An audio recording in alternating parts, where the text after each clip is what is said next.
Cannon, who was ousted on Friday, but he still looms large. Joining us now is Republican Congresswoman Claudia Tenney, whose district is in upstate New York. She's a member of the House Financial Services Committee. You know a lot about naval stuff. Your son's a Marine serving in the Middle East, but he was trained in the Navy. Well, went to the Naval Academy. He's a graduate. Yeah. So you're following this, and you're saying, look, these are, as the Admiral was just saying to us, Admiral Sestak, a lot of this happens in very heavily trafficked areas. We think of the sea as just this great big open space, but these straits and these ports are busy, and not everybody knows and follows these rules that these sailors are taught. That's true, and they're in a difficult position. As the Admiral indicated, you have a lot more complexity in dealing with operating these very, very large ships, but you also have all kinds of people out on the rules of the road, so to speak, out in the seas, and they're not complying necessarily, and that makes it even more challenging for our sailors.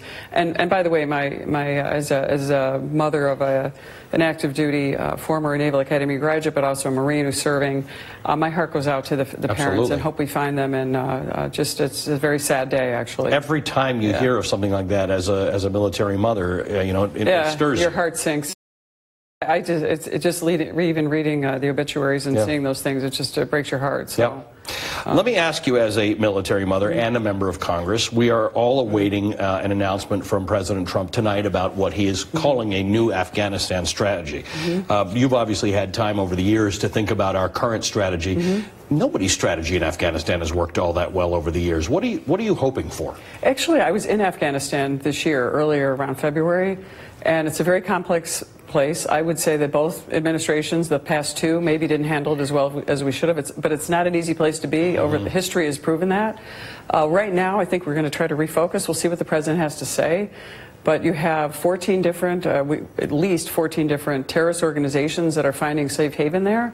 We have a huge drug trade that is being originated out of Afghanistan.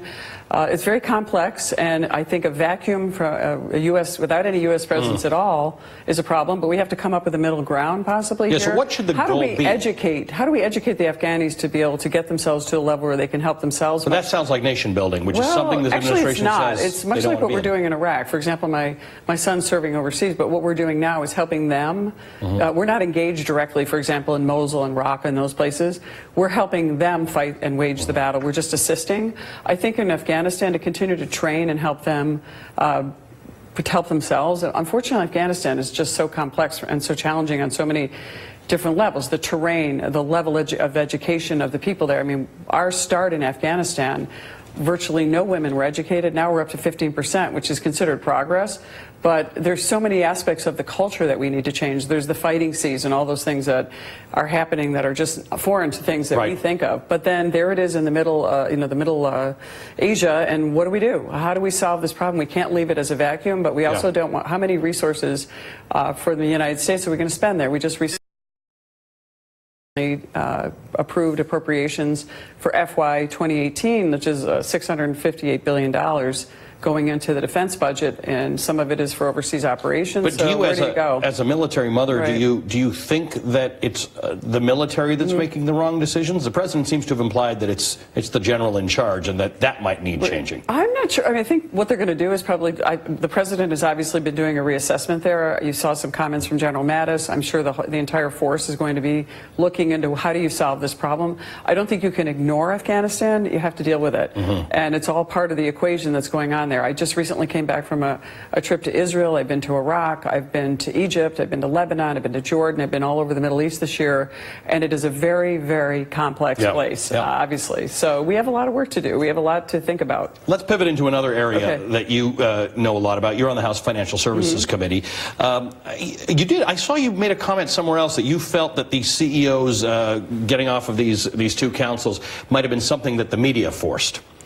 I don't know where I made that comment, but my concern is getting back to what we talk about. Like I'm an owner of a company. I used to be our CEO. And we want to focus on issues. We need to get jobs and people back to work.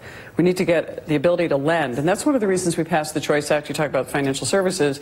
All these things, too big to fail, and all those things were just preserved under Dodd-Frank. So the Choice Act actually gives a chance for the smaller banks. In my community, we're all small community bankers. 77% of the farm loans come from community banks. So empowering the smaller banks, giving the individual a chance to thrive in our communities. That's what I support. I don't know. I mean, I can't really judge what CEOs are doing with why they're pulling out or dealing with the White House, but there is a conflict that does occur when you're a CEO. Obviously, as a member of the Congress now, I can only be a shareholder of my family business. I can't have any operational position with it, but you know. There's a lot to consider, and that may be part of the reason that they're pulling out. And let's talk about, you mentioned something, we know that this Afghanistan strategy was something that Steve Bannon was sort of pushing a change in.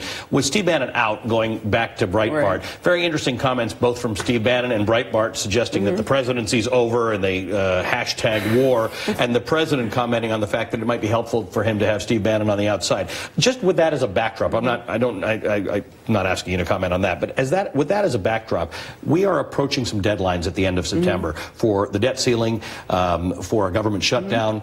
Is this impeding Congress's ability in any way to get the work done that it needs to get done? I think the media maelstrom over Steve Bannon is causing an awful lot. It's divisive. I think it's intended to be. I mean, the resist movement is alive and well in my district. They're constantly talking about it. But to be honest, if you walk down the street of my district, I bet 90% of the people wouldn't even know who Steve Bannon is. They elected the president by a 16-point margin in my district, surprisingly, in upstate New York, a district where Mitt Romney only won by 1%. They did that because of the agenda. We've lost jobs. We've lost people. We have high out-migration numbers, high taxes, high energy costs. They would like to see businesses that are in our business stay and retain and grow. They like the Made in America initiative. So many older businesses. My business is 71 years old. I sit in a district where Paul Revere started his business and it's still operational.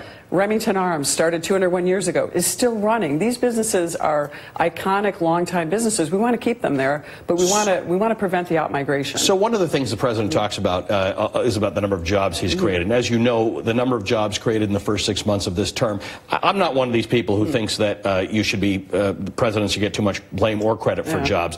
But it's not likely but we've had job creation. I'm just showing the bar of monthly job creation since 2009. It's been going on for a long time. It does sort of take away from some of the president's integrity if he keeps on taking credit for things as if they haven't happened before him. Look at this. Look at the Dow. That's from 2009 March to now. Doesn't look like a whole lot of Trump there. It looks like a whole lot of everything. Yeah, I mean, it's very hard to look at that. I've never thought of any of these as absolute indicators of anything. I think our biggest obstacle in New York is our New York State government, to be honest with you. I mean, what we do on the federal level can help. But when you have the type of and in most cases of even in regulation, it's mostly state and local that most people are affected by. Only banks are affected by. Yeah, we are too. We have huge taxes. But what we can do on the federal level is minimize some of these things. I mean, New York State is one of the highest taxes, I indicated.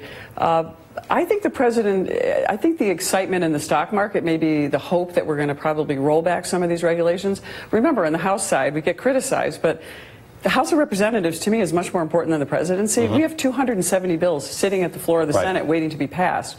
We've rolled back regulations that would be up to almost $10 billion in savings for our small business community and other businesses to help stimulate the economy. We've passed a comprehensive Veterans Administration Accountability Act that will give raises to our enlisted ranks and give our military the resources they need. Again, we passed the Choice Act, which would roll back some of Dodd-Frank, something the big banks don't like. They don't like the Choice Act. So and a lot of Americans don't like rolling back Dodd-Frank either. I mean, I think the Choice Act doesn't completely roll back Dodd-Frank, but what it does, it tries to eliminate this too big to fail, which we preserved. We have to empower the small businesses. We have lost, 3,000 community banks since Dodd-Frank was passed. None have been started. We've lost a lot of banks because there was a financial crisis. Dodd-Frank came in since concurrent to that. But after Dodd-Frank, we have not had a single de novo community bank, a startup community bank in the state of New York since Dodd-Frank. If you come down to my district, and I know we've talked about this, it's grown grass over banks, banking's, the local banker that provided the farmer with a loan or the small business. Those days of community banking and your relationship with your consumers and your family are over. You know, it's all Yeah. this big bank interference. I'm not. You and I should have another complete conversation We about can. that. I'd love to talk with you about I think your that. conclusion is right. I'm not sure the reasons are the same, but let's talk about that. I appreciate that you always come in here and we talk about business, which a lot of people are interested in. Representative Claudia Tenney is a member of Congress from upstate New York. Stand by, everyone. In just 2 hours, the total solar eclipse will begin here in the United States, starting out west and making its way across the country. You're looking at crowds now in Portland, Oregon, but next we're going to be